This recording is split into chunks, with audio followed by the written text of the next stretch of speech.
Bienvenue à notre nouvelle édition de l'Interafrique Canada. Au sommaire de l'actualité, au Canada, rencontre relative aux nouvelles lois du Canada pour les consultants en immigration. D'autre part, point de presse au sujet du nouveau budget fédéral, ainsi que la première édition du Forum Jeunesse Sawa. Et dans le cadre de la Journée internationale de la femme, il s'est tenu à Montréal le dévoilement du prix Victoire Ingabire Umuoza.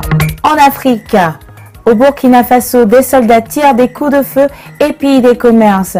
En Égypte, l'ex-ministre de l'Intérieur et 4 de ses collaborateurs sont traduits devant la justice. Au Gabon, enfin, célébration de la Journée nationale de l'enseignement. Culture, Monsieur Mvé de la librairie Kikat était des nôtres. Au Sénégal, Mamadou Ndiaye, auteur de la meilleure série TV au FESPACO 2011. Comme nous l'avons annoncé dans nos grands titres, le mardi 22 mars, le ministre fédéral de la Citoyenneté, de l'Immigration et du Multiculturalisme, M. Jason Kenney, a rencontré les médias multiculturels de Montréal, une rencontre à laquelle ont participé le PDG d'Afrique-Canada.tv, M. William Mouyoukou, et mon homologue journaliste, M. Draman Kaboré, qui représentaient tous deux les Canadiens d'origine africaine. Je dois dire, parce que vous représentez la communauté africaine, j'espère d'avoir l'occasion d'aller en Afrique. Le mercredi 23 mars, par contre, l'honorable Christian Paradis, le ministre des Ressources naturelles, lieutenant québécois du Premier ministre Harper et ministre responsable de Montréal, a tenu une séance de discours et d'échanges avec les médias au sujet du nouveau budget fédéral. Sujet crucial ayant été dévoilé mardi à la Chambre des communes, ainsi que de ses implications pour les vies des Québécois et Québécoises. On vous sent assez détendu et assez relax par rapport aux élections qui s'en viennent. On a l'impression que vous attendez ça depuis longtemps et que déjà le Parti conservateur dit qu'il n'y aura pas de négociations possibles. Ça se voit que vous êtes préparé à ça depuis longtemps. Est-ce que ce n'est pas prématuré, ce n'est pas prévu tout ce calendrier-là? Bien, tout d'abord, si vous regardez le Bloc, puis le Parti libéral a dit dès le début qu'il n'appuierait pas le budget sans l'avoir lu. Alors, il reste un parti. Bon, alors, faut pas jouer à l'autruche, là. Nous, on a pris les préparatifs. J'ai dit à mes gens d'être sur le pied de guerre, plus qu'à d'habitude.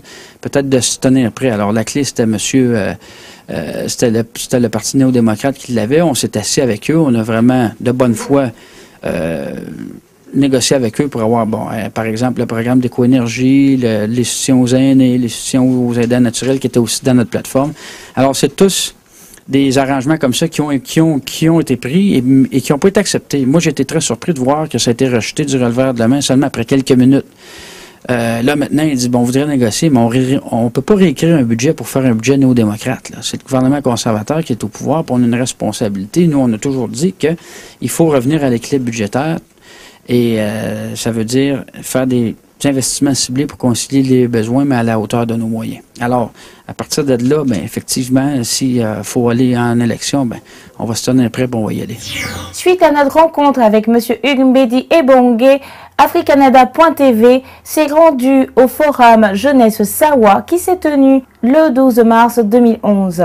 Dans le cadre de l'année internationale de la jeunesse et de l'année internationale des personnes d'ascendance africaine, l'association Jeunesse Sawa du Canada a organisé la première édition du forum Jeunesse Afro-Québécois. Cette rencontre ouverte à tous s'adressait principalement aux jeunes Africains et Québécois. Plusieurs activités étaient à l'ordre du jour, rencontres, tables rondes, conférences et débats.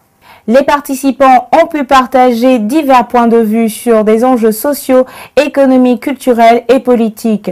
Les participants ont tenu à rappeler également qu'il faut que les Africains soient une composante de la société québécoise, car la communication, l'intégration, la langue sont des vecteurs importants dans la réussite de l'intégration de la diaspora au Canada. Je trouve que l'intégration des immigrants est un devoir vital pour l'ensemble des Québécois, comme pour les immigrants de s'intégrer.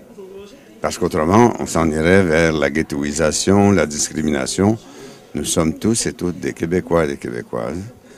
Quand on change de pays, on change de pays. On en adopte la culture, ça ne peut pas se faire en une semaine. Et les Québécois, par exemple, d'origine africaine, n'oublieront jamais leurs origines, même dans 2 ou 3 générations. Dans le cadre de ses activités annuelles, le Réseau international des femmes pour la démocratie et la paix, le RIFDP, a organisé la cérémonie Femmes et Leadership.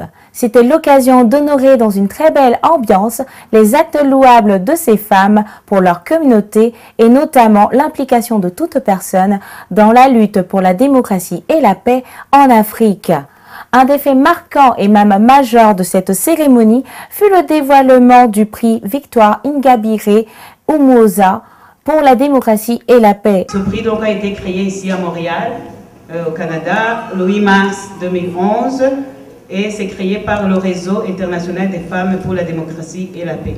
Rappelons que Victoire Ingabire Umuoza est depuis 1997 engagée dans une lutte démocratique dont le but est d'instaurer dans son pays, le Rwanda, un état de droit respectueux des standards démocratiques internationaux autour des idées politiques qu'il partage et non sur la base de l'ethnie ou de la région d'origine.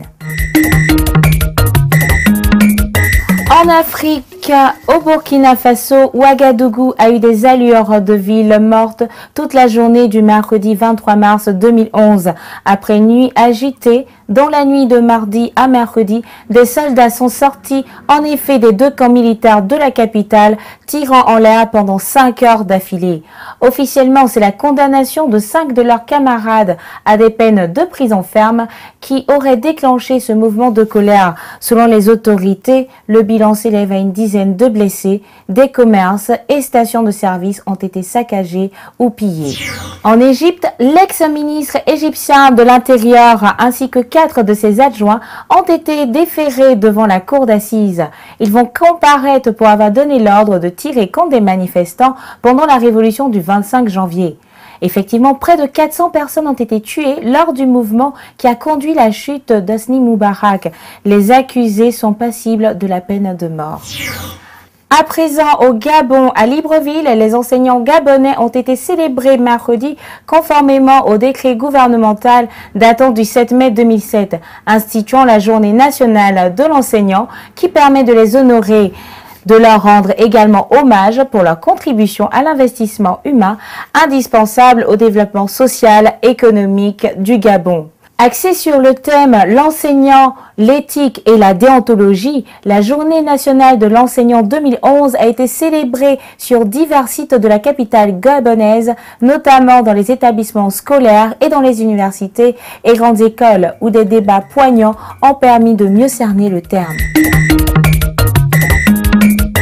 Pour notre point culture, Africanada.tv reçoit aujourd'hui M. MV, un des responsables de la librairie Kiikat, située au 5653 Côte-des-Neiges à Montréal.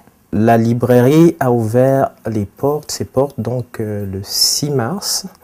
Mais ce qu'il faut savoir, c'est que avant l'ouverture de la librairie Kiikat, il y a Kiikat Édition qui existait avant.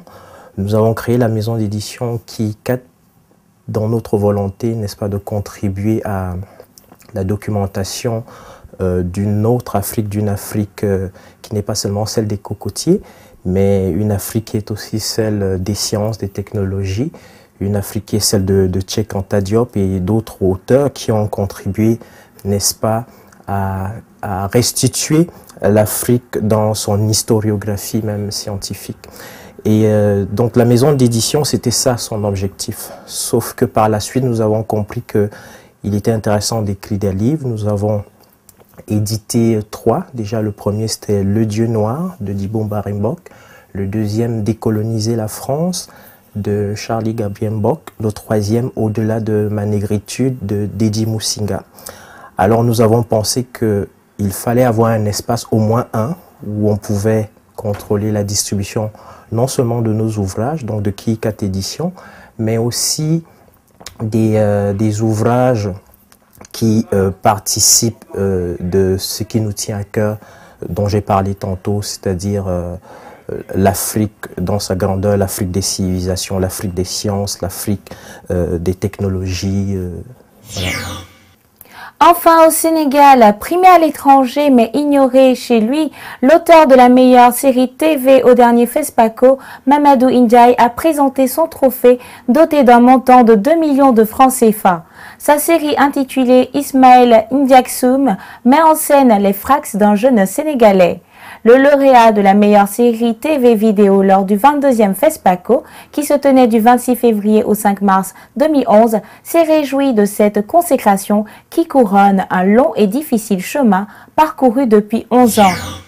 Et pour refermer ce journal, méditons sur cette pensée africaine riche d'enseignements.